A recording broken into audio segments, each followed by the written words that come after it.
창세기 31장 13절 말씀입니다. Genesis chapter 31 verse 13. 창세기 31장 13절의 말씀입니다. 네. 여러분 찾으신 줄 알아 우리 한 목소리로 같이 31장 13절 읽어봅니다. 나는 베델의 하나님이라. 내가 거기서 기둥에 기름을 붓고 거기서 내게 서원하였으니 지금 일어나 이곳을 떠나서 내 출생지로 돌아가라 하셨느니라. 아멘. 아멘. 내 출생지로 돌아가라. 누구에게 한 말씀인고 하니 야곱에게 해 주신 말씀입니다. 오늘 이 밤에 잠깐 야곱에 대한 일생을 다시 한번 그려보는 시간 가지면 좋겠습니다. 야곱의 엄마 아빠가 이삭과 리브가지요. 근데 이삭과 리브가의 결혼도 드라마틱했지만 근데 이게 애가 안 생기는 거예요. 이삭이 나이 40에 결혼했거든요. 고대 사회에서 늦게 결혼한 거잖아요. 나이 40에 결혼했고 리브가는 몇 살인지 모르겠습니다. 40에 결혼했는데 애가 한 10년 지나도 애가 안 생겨가지고 이삭이 간절히 기도해요. 기도해서 대개 기도, 애 안 생기다고 대개 기도하면, 기도를 보통 안 하고 대개 하면 쌍돌이 아니면 쌍순이로 생기는 수가 있어요. 이삭 나이 60에 쌍돌이가 생겼습니다. 깜짝 놀라는 거죠. 아내 리브가의 뱃속에서 이게 보통 뛰노는 게 아니고 충격적으로 뛰어놀더란 말입니다. 그래가지고 놀래가지고 기도하는데 하나님이 알려주신 거잖아요. 네 복 중에 두 국민이 있다. 그러니까 애 하나당 민족을 이루는 애가 둘이나 있다는 거예요. 그래가지고 이 이삭 나이에 60, 여러분 60이면 환갑입니다. 환갑에 애를 놓으면요 70줄 바라볼 때 애 데리고 국민학교 들어가야 됩니다. 초등학교에 애를 데리고 가는 게 아빠 나이 67에 데리고 들어가는 거예요. 참 세상에 손자를 데리고 가도 이런 나이가 아닐 텐데 그렇게 늦게 애를 낳습니다. 애지중지, 고대 사회는 애지중지는 그건 엄마의 몫이고 아빠는 좀 강인하게 키워야 그 시대를 살 수가 있거든요. 그 시대를 살 수 있어서 그렇겠죠. 애가 태어났는데 하나는 털이 막 북실북실하게 막 얼굴도 울그락불그락 했겠죠. 얼굴이 자랄 때부터 애가 얼굴이 홍조를 띠고 있어. 홍조 다 불그스름하게 막 전신이 불그스름하게 이렇게 딱 태어난 그 아이의 이름을 아십니까? 그 애의 이름은 에서입니다. 그 애의 이름은 에서입니다. 그 다음에 또 하나는 태어났는데 맨들이하게 곱상하게 태어나가 야 이름은 뭡니까? 야곱입니다. 애는 에서고 야는 야곱입니다. 이 둘이가 딱 태어났는데 잘하는 것도 달라. 간발의 차이로 먼저 태어난 에서는요 늘 나가서 사냥하고 막 산을 뛰어다녀야 되고 막 들판을 드누벼야 되고 막 이러는 무슨 아프리카 마사이 부족처럼 막 뛰어다녀야 되는 이런 애고 야곱은 부엌에 들어가서 총총총총총 썰으면서 엄마 요건 어떻게 해요? 양념은 어떻게 뿌려요? 총총총총 그러고 있는 애예요. 그러니까 아빠와 엄마가 좋아하는 게 갈려지겠죠. 아빠는 밖에 나가서 사냥해 가져오는 애서 이야 네가 내 아들이다. 엄마는 부엌에 들어가서 엄마 이래요 저래 딸 없는 집에 딸 같은 아들이라. 이야 그러니까 얼마나 이쁜지 서로 편애를 막 하는데요. 자 여기까지는 별 문제 없는 것 같죠? 별 문제 없습니다. 제가 이제 야곱 인생을 좀 말씀드릴 때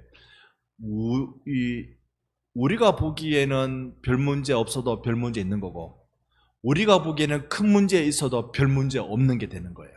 다시 말하면 우리의 어떠함에도 상관없이 하나님은 하나님의 뜻을 이룬다는 주제로 여러분과 말씀을 한번 같이 끌고 가보도록 그렇게 하겠습니다. 전해보도록 하겠습니다. 그런데 이제 세월이 지나서 아버지 이삭이 몸이 예전 같지가 않은 거야. 예전 같지 않아가지고 일단 기본적으로 눈이 침침하게 어두워져 버렸어요. 여러분은 언제부터 눈에 이상한 파리가 지나가기 시작했습니까? 파리가 아니고 요만한 벌레가 언제부터 지나가기 시작했습니까? 제가 드리는 말씀이 무슨 뜻인지 이해하시는 분? 우리 편. 우리 편. 헛거 보이기 시작하는 우리 편. 저도 여름에는 벌레가 날아다니는 게 많잖아요. 그래가지고 이래놓고도 내가 벌레를 훔친 건지 아니면 헛거가 보인 건지 저도 헷갈립니다. 이렇게 하고 지납니다. 하면서도 저도 웃습니다. 이게 날아다니는 건지 그냥 내 눈에 떠돌아다니는 건지 그거 몰라가지고. 이삭이 나이가 들어가지고 이삭 나이가 100살쯤 됐을 때였어요. 이건 추적해보면 그렇게 나와요. 100살쯤 됐을 때. 그때 가지고 눈이 어두워져 버렸습니다. 어느 정도 어두워졌느냐면 희미하게 보이는 정도도 아니고요, 안 보이는 정도라고 봐야 됩니다. 안 보이는 정도로 어두워져 버렸어요. 사람 구분은 목소리, 촉각, 그다음 냄새, 이걸로 물체와 사람을 구별하는 일이 됐습니다. 자, 여기에 우리 정답 없는 퀴즈. 이삭은 무엇 때문에 눈이 어두워졌을까요? 노안이다. 노안은 누구나 다 노안인데, 저는요, 제가 극심히 조심해야 될 일인데 조심 안 하고 있는 거 하나가 제 몸에 우리 교회 제가 당 회장입니다. 당 회장입니다. 이삭이 그것 때문에 노안이 온 것 같아요. 왜냐하면 그는 육식을 굉장히 좋아하는, 집착하는 모습을 보이거든요. 육식을 굉장히 좋아해요. 이렇게 100살쯤 되니까 몸도 이제 쑤시고 아프고 갑자기 눈도 어두워지고 뭔가 질병이 막 찾아오니까 충격을 먹는 거잖아요. 이러니까 사람이 다 가더라. 이삭도 놀랬던 것 같아요. 이래서 다 가는가 보다 싶어가지고 큰아들 불러가지고, 큰아들 이름이 뭐라고? 얘 이름이 뭐라고? 에서를 불러가지고, 내가 좀 있으면 내가 이 세상을 떠날 것 같은데 너 사냥해서 고기를 맛있게 요리해가지고 나한테 가져와봐. 그럼 내가 너에게 유언적으로 축복해 줄게. 이렇게 얘기한 거야. 곧 죽을 것 같으니까 마지막으로 맛있는 거 요리해와. 일단 부럽습니다. 나이 100살에 고기 요리를 씹을 수 있다는 거. 이야, 고기는 그냥 오물오물 해가지고 되는 게 아니에요. 어금니가 이게 제대로 돌아가야 고기를 먹어요. 근데 그걸 먹을 수 있다는 이삭이 대단하고, 그리고 이삭이 멍청합니다. 그럴 수 있는 식욕과 그럴 수 있는 소화력이 있는데 죽을 것 같다고요. 자, 아브라함이 이삭을 바치려고 할 때 모리아 땅의 한 산으로 올라갈 때는 굉장히 순종의 모델입니다. 그의 나이가 40쯤 됐을 때, 40 직전. 유대인들은 그때가 모리아 산에 이삭을 잡으려고 할 때가 이삭의 나이가 39살이라고 랍비들이 가르칩니다. 그게 맞다면 거의 40 다 될 때까지 그는 굉장히 순종의 하나님 경외하는 사람입니다.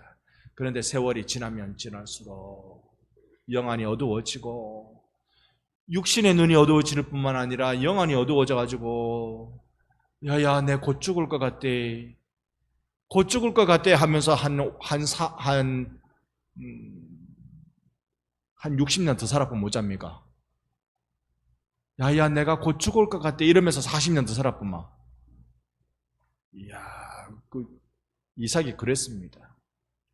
그래가지고 영안이 어둡죠. 영안이 어둡고 또 그때 여러분 알고 계시겠지만 이삭이 축복하려고 할 때 누가 중간에 쑥 들어옵니까? 몰래. 가가 누굽니까? 야는 누구냐고요? 야곱이 중간에 쑥 들어옵니다. 쑥 들어오는데 그 들어오는 이유도 엄마 리브가가 야야 너가 아버지하고 너가 형하고 하는 얘기 들어보니까 난리가 났다. 난리. 지금 이 집안이 누구한테 돌아가느냐 이게 들썩들썩거리는 문제다. 형이 지금 사냥하러 갔으니까 네가 염소 한 마리 잡아온다. 내가 요리를 맛있게 딱 해줄 테니까 그거 아버지한테 딱 갖다 줘라. 여러분 집안이 얼마나 이게 막 가고 있습니까? 여러분 생각해 보십시오. 하나님이 이 가정에 베푸신 큰 은혜의 흐름이 요리 잘해가지고 갖다 바치면 이 은혜의 흐름이 싹 바뀔 수 있습니까? 이거 지금 이 집안이 성경이 그 얘기를 하는 그 장면에서는요, 이 집안이 영적으로 아주 깜깜하다는 뜻입니다. 아주 깜깜합니다. 하나님은요, 장자직분 새치기한 야곱을 칭찬한 적 없어요. 칭찬하는 안 합니다. 장자직분 새치기한 건. 그래가지고 동생 야곱이 아버지의 축복을 그렇게 새치기를 했습니다. 그때 아버지가 야곱이 딱 들어올 때 어떻게 했냐면 형 입는 옷을 입고 여기에 털 붙이갖고 그렇게 온단 말입니다. 그러니까 이삭이 뭐라고 말하냐면 목소리는 야곱인데 냄새는 에서네? 그러면서 에서인 줄 알고 축복해요. 이게 얼마나 영적으로 눈이 깜깜해집니까? 지금 만약에 이삭 생각대로 가장 결정적인 순간이라면, 유언하는 가장 결정적인 순간이라면 그것도 못 알아봅니까? 이렇게 해서 축복하고는 그게 화가 되었습니다. 그 순간에 보면 그게 화가 됐어요. 이것 때문에 얘 있잖아요. 에서가 뭐라냐면 우리 아버지 죽을 때 다 됐다 카더라. 아버지가 죽기만 죽어봐라. 내가 저 동생 저것도 확 죽여불기다. 혼자 이렇게 씩씩거리는 거예요. 그거를 엄마 리브가가 들었네. 그걸 들어가지고 야곱 불러가지고 야야 니 도망가야 되겠다. 이대로 있다가는 니 형한테 니 죽는데. 어디로 도망가지요? 냈다 내뺀 곳이 밧다나람입니다. 거기가 자기 외가지요. 어머니의 고향, 거기에 그곳으로 도망갑니다. 야곱의 인생이 그렇게 나이 40대, 딱 그때가 나이 40대입니다. 나이 40대 장가도 안 가고 저거 없이 달려왔지 뭐. 나이 40대 그때 홀로 쓸쓸히 개나리 벗짐 하나 들고 그 먼 길 밧다나람으로 떠나고 맙니다. 떠났을 때 한 곳에 돌베개 베고 잤던 거 여러분 아시죠? 돌베개 베고 잤다는 말은 잠을 잤다 못 잤다. 궁금하시는 분은 오늘 댁에 가실 때 돌비 하나 들고 베고 한번 주무셔 보십시오. 잠이 오는지 안 오는지. 그러니까 그때 갑자기 하늘에서 사닥다리가 촥 천사가 오르락 내리락 그러면서 하나님의 음성을 듣죠. 그래서 하나님의 그 약속의 축복을 거기에서 받고 그리고 네가 여기로 돌아올 때까지 내가 너와 함께 하겠다고 약속하십니다. 왜냐? 야곱이 제가 여기다가요 다시 하나님 나 돌아오게 하시면요 나 여기다 제단을 쌓고요 내가 얼마나 벌어 올는지는 모르겠지만 본 것에 11조를 하나님께 드리고요 그렇게 해가지고 여기서 내가 하나님께 예배할게요 라고 약속을 하나님과 합니다. 그래가지고 피난길로 갔는데 어머니 리브가는요 사실 성경에 보면 그냥 며칠 갔다 오라 그럽니다. 며칠. 그런데 이게 얼마나 걸렸는지 여러분 혹시 아세요? 이 세월 외가 가서 숨었다가 다시 돌아올 때 그때 야곱의 나이 보면 60입니다. 몇 년 걸렸습니까? 오늘 이 시간에 여러분 아무래도 제가 좀 빨리 진행해야 될 것 같아요. 여러분 지금 산수가 안 되고 있습니다. 40에 도망갔는데 60에 돌아왔어요. 20년의 세월이 지나고 맙니다. 그 20년 세월 동안도요 말도 안 되는 거예요. 그 외삼촌한테 가가지고 그 집에서 네 장가 가라라고 이삭이 얘기해 주거든요. 그러니까 거기 가서 내가 여기 가면 내가 장가들 그런 처자가 있을 것이라고 봤는데 첫 번째 딱 딱 본 여인이 라헬, 그러니까 이 어머니의 조카, 자기에게 외사촌 라헬을 딱 만났어요. 너무 예뻐. 만나는 순간 가슴이 뛰고 다리가 떨리고 뭐 어쩔 줄 모르겠어. 야, 너무 이뻐가지고 그 외삼촌 집에 가가지고 삼촌이요, 삼촌 딸 나한테 주이소. 공짜로는 내가 달라 소리 못하겠고요, 내가 삼촌을 위해서 7년 동안 일할게요. 자기 7년 노동 싹스로 삼촌의 딸을 달라고 요구합니다. 그래가지고 결혼식 했어요. 7년 하루같이 수일처럼 여기면서 7년 지나서 결혼식을 딱 했어요. 결혼식 해가지고 낮에 결혼식하고 잔치하고 밤늦게 이제 신혼방에 딱 들어가가지고 아침에 해가 딱 비쳐가지고 눈을 딱 들어서 딱 봤는데 누구예요? 세상에, 자기가 7년을 하루같이 여기면서 그토록 사랑하고 사랑에 마지못했던 라헬이 아니고, 아유 세상에, 레아, 언니라, 언니. 누가 예뻤겠어요? 레아가 예뻤겠어요? 라헬이 예뻤겠어요? 성경에도 라헬이 예뻤다고 합니다. 라헬이 예뻤다고. 그러니까 남자는요, 일단 기본적으로 속을 본다고 그래도 이쁜 걸 먼저 보는 것 같아. 누가? 야곱은 그래. 야곱은 그래. 그래가지고 삼촌 이럴 수 있습니까? 내가 분명히 둘째 달라 그랬죠, 둘째. 근데 왜 첫째를 나한테 보냈어요? 야야, 우리 동네는 언니보다 동생을 먼저 보내는 법이 없다. 네 나를 위해 7년을 더 살아라. 그러면 일주일 뒤에 라헬하고 결혼식 하게 해줄게. 그래가지고 14년. 거기다가 6년 더 보태가지고 20년. 거기서 나오는 외갓집에서 나오는 그 우여곡절은 말로 다 못합니다. 막 품삯을요, 그래 올해는 니한테 세경을 좀 올려줘야 될 낀데 내가 얼마 주면 되겠노? 야곱이 나중에 기대도 안 합니다. 왜냐? 계속 바꾸거든요. 계속 바뀌어요. 분명히 한 달에 100만 원 준다 해놔놓고 하다 보니까 60만 원밖에 안 주고 계속 바꾼단 말입니다. 기대도 못합니다. 말도 안 되게. 그 신풍나무 본 이 양떼, 염소 떼는 막 그 전박이는 건강한 놈이라도 전박이로 태어나고 뭐 이런 희한한 것도 다 보거든요. 여러분 지금 제가 드리는 말씀 다 이해하고 계시죠? 우리가 성경은 교회 다니면요, 일단 기본적으로 창세기부터 시작하잖아요. 창세기 읽다가 출애굽기 넘어가면 성경 읽기를 포기하지. 출애굽기에 막 어려운 얘기가 막 나오니까. 근데 창세기는 재밌으니까 그걸 읽어요. 여기에서 말도 안 되는 이야기가 계속 진행되다가 이제 자기의 외사촌들의 그 라헬과 레아는 자기 아내니까 자기 편인 줄 알지만 그 남자 외사촌들 있잖아요. 그들의 눈이 이상한 거예요. 여긴 더 이상 못 있겠다. 그럴 때 여러분 눈으로 한번 보십시오. 31장 2절에 보니까 라반의 안색이 싹 달라졌지요. 그럴 때 3절에 하나님이 31장 3절 같이 읽습니다. 시작.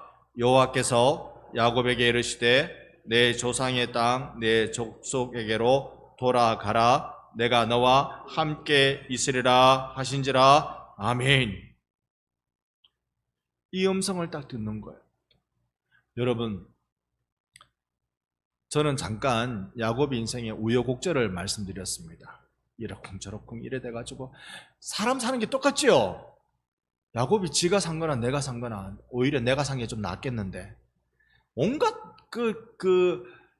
고난당했다, 어려웠다, 힘들었다 이게 아니라 인간의 욕망과 욕심에 점철되어져 버린 그런 비참한 인생이 쭉 이어지더란 말입니다. 쭉 이어지더란 말입니다. 근데 여기는 어떤 데입니까? 야곱이 어떤 데입니까? 아브라함, 이삭, 야곱, 그리고 요셉에 이르기까지 창세기에 하나님이 거대한 물줄기, 대하가 흘러가는 것이 이 4명의 족장들을 통하여서 이루어지고 있는 겁니다. 거기에 야곱이라는 한 사람이 그 축을 담당하고 있어요. 그런데 이 야곱의 인생이 파란만장 크게 맞는 것 같아요. 고난과 박해 아니요. 절대 그런 거 없습니다. 그냥 자기 욕심에 이끌려서 살아낸 세월. 장자 직분은 몰래 속이고 빼었으면 자기 거가 됩니까? 그러면 됩니까? 여러분, 내가 저 집을 되게 갖고 싶다. 그래서 저 집 문서를 내가 가져오면 여러분 집게 됩니까? 우리는 그런 거 안 해봤잖아요. 요즘은 그거 안 되는 거 여러분 아시죠? 그거 공식적인 문서 다 컴퓨터 몇 개 두드려 보면 딱딱딱 나옵니다. 그런데 그러면 내 거 되는 줄 알고 행님아 팥죽 한 그릇 얻어물락하면 장자의 명분을 내한테 팔아라. 아이고 내가 죽게 됐는데 그 명분 그게 뭐 필요하노? 한 그릇 더 니 예쁘라. 이러면 장자의 명분이 교환된 겁니까? 이렇다고 생각하는 게 얼마나 어리석은 거예요. 눈먼 아버지를 향하여서 형이 옷 입고 머리 들이밀어가지고 여기에 축복해주면 그 축복이 내게 되는 겁니까? 그게 웃긴 거예요. 그래 생각하는 게. 하나님의 뜻이 그렇게 흘러갑니까? 자, 우리가 여기에서 기억해야 될 건 지금 야곱의 인생에 다시 위기를 만났어요. 야곱의 위기가 많았는데요. 다시 위기를 만났을 때 하나님이 오늘 13절에 뭐라고 말씀하시는고 하니 나는 베델의 하나님이다. 그래서 다시 언약의 자리로 야곱을 부르고 있는 거예요. 저는 제 인생이 못난 인생이라는 걸 잘 압니다. 그래서 하나님 속상하게 해드린 적이 매우 많다는 걸 잘 압니다. 목사이지만 목사답지 못할 때가 여러분 모르시는 게 약이다 싶을 정도로 저 그럴 때 있습니다. 그런데 여러분의 눈은 속여도 하나님은 못 속이잖아요. 하나님은 못 속이잖아요. 그 하나님이 나를 보시면서 어이구 저놈 통해서 내 구원의 일을 이룰 수 있을까? 내 구원의 일들을 이 거룩한 일들을 이룰 수 있을까? 그런데요 놀랍고도 놀라운 건 나의 어떠함에도 상관없이 주님은 주님의 뜻을 이루고 계시는 중에 계십니다. 하나님 그러고 계세요.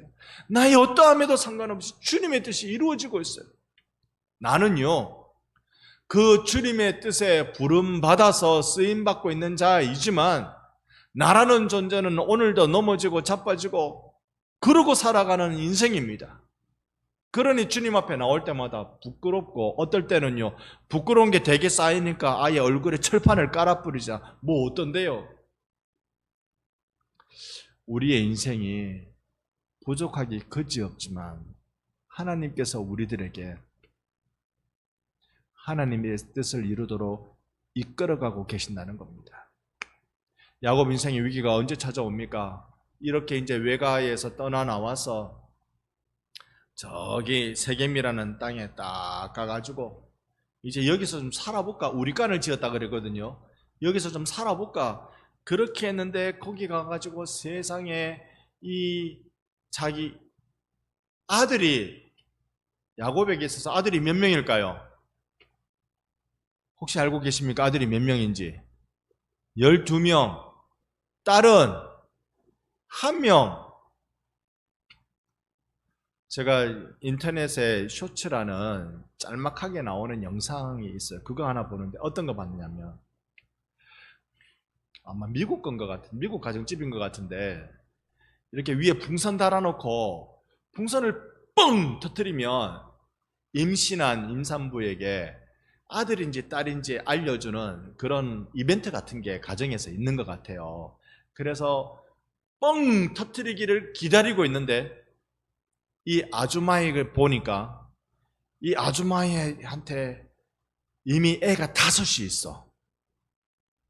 와, 근데 또 애 놓을 용기가 생겼네. 배는 불렀어.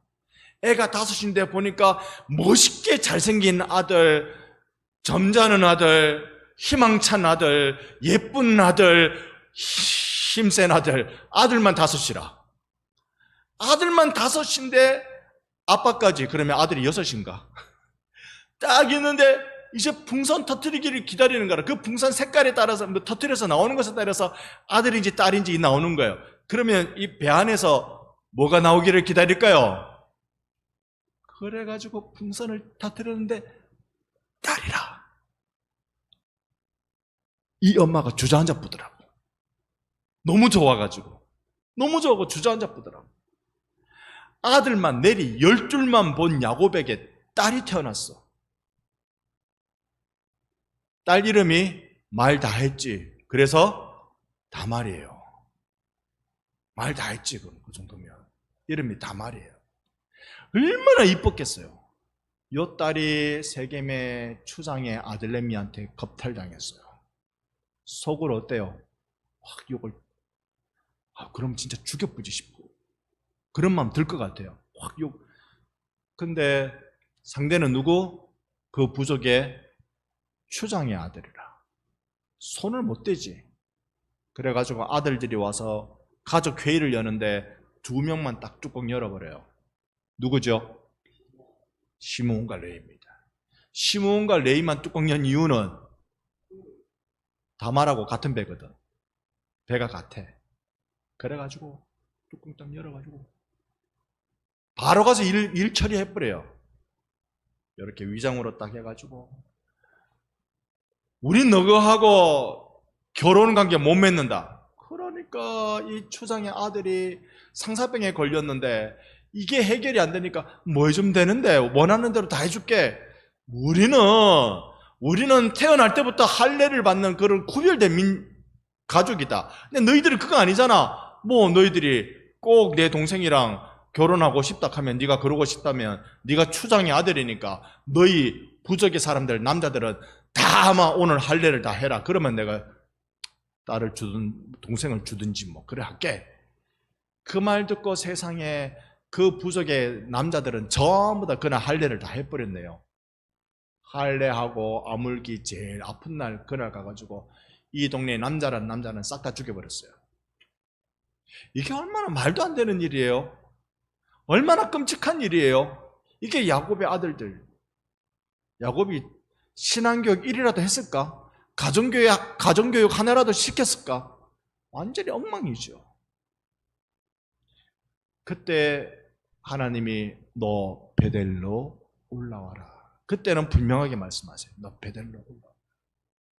너 언약의 자리로 올라와라. 주님이 오늘 우리들에게 부르시는 게 뭘까요? 우리는 이렇게도 엉망으로 살고 저렇게도 엉망으로 삽니다. 야곱은요, 제가 드린 말씀 여기까지도 정신 못 차립니다. 그의 인생 뒤에 나중에 요셉 잃어버리고 다시 요셉을 만나러 애굽으로 갈 때 이 장면 봐도 야곱은 정신 못 차립니다. 그러나 하나님은 야곱을 통해서 구원의 일을 이루셔야 되거든요. 참고 견디시고 야곱을 통해 구원의 일이 일어나도록 주님은 이끌어 가셨습니다. 주님이 오늘 저를 참으십니다. 참고 주님이 견디시고 우리가 하나님 나 힘들어 죽겠어요.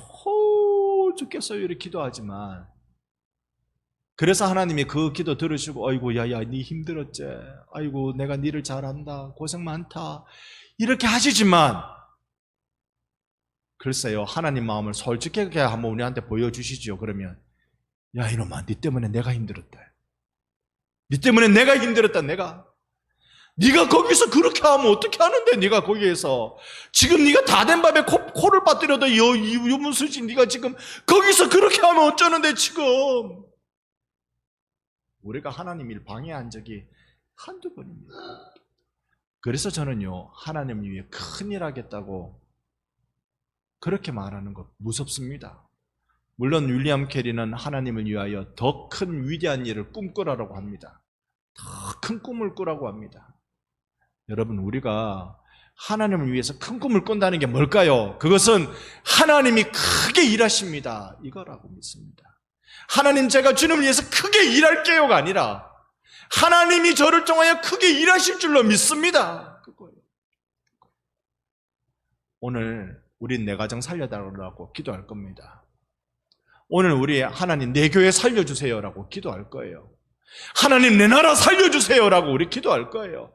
하나님 세계와 열방을 살려달라고요 하나님이라고 기도할 거예요. 그런데 하나님은 그런 우리 기도를 들으시고 부족한 우리 기도, 참 하나님 나라에 불편을 끼치는 우리들 주님이 불쌍히 여기시고 기도하는 대로 들어주실 줄 믿습니다. 그 주님 앞에 우리 나가는 시간 가질 거예요. 마지막으로 한 가지 더 조금 말씀드리면 제가 대학교 1학년 마치고 휴학하고 신앙훈련하는 예수전도단 제자훈련학교라는 6개월 과정에 부산에서 하던데요. 거기에 갔었습니다. 거기서 들은 여러 강의 중에 가슴에 와닿는 강의가 몇 개 있는데요. 그 중에 하나가 우리는 전부 다 여기다 이렇게 명찰 하나를 달고 있대요. 우리는 전부 다 보이지 않는 명찰 하나를 이렇게 달고 있대요. 이게 뭐냐면 공사중이라는 명찰을 달고 있대요. 여러분, 공사중이란 말은 얼마나 우리가 걸거치는 존재, 걸림돌이 되는 겁니까? 경상도 사투리로 풀어주던데요. 댕기는데 걸거쳐서 억수로 안 되십니다. 공사중을 그렇게 풀어주던데요. 댕기는데 걸거쳐서 억수로 안 되십니다. 우리는요, 주님 앞에 쓰임받는다고 하지만 우리가 공사 중이라서 자꾸 걸림돌이 됩니다. 그럼에도 불구하고 주님은 우리를 또 뚝딱뚝딱 거리셔가지고 우리로 하여금 주님 나라의 일이 되도록 만들어 가시는 분이십니다. 우린 이걸 성화라고 부르기도 하고요. 주님이 여러분 가운데 일하기를 원하십니다. 언제 그걸 깨닫느냐 하면 나를 내려놓을 때, 내 성질 내려놓고 내 욕심 내려놓고 내 꿈도 내려놓고 나를 내려놓을 때 주님이 그거 행해 주시는 겁니다. 여러분, 오늘 이 저녁 시간이 우리 그런 각오를 다지는 시간 될 수 있기를 소망합니다. 오늘 이 밤이요, 하나님, 내가 주님 섬기는 자리로 나가게 주옵소서. 함께 찬양하며 기도하는 그런 은혜의 시간 되기를 소망합니다.